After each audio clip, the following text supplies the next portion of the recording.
Hello বন্ধুরা, এই যে আমরা ঠাকুর নিতে আসছি এখন। এই যে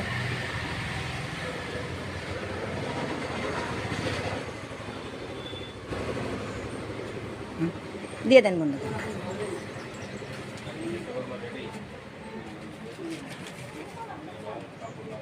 বন্ধুরা আমরা এই যে ঠাকুর নিয়ে এখন যাচ্ছি। এখন কটা বাজে? 9টা বাজতেছে।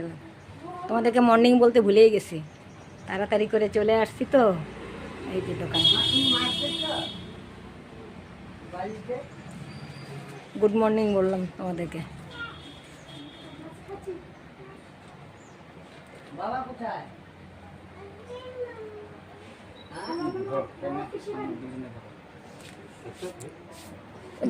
এই তুমি বসো ওখানে গিয়ে।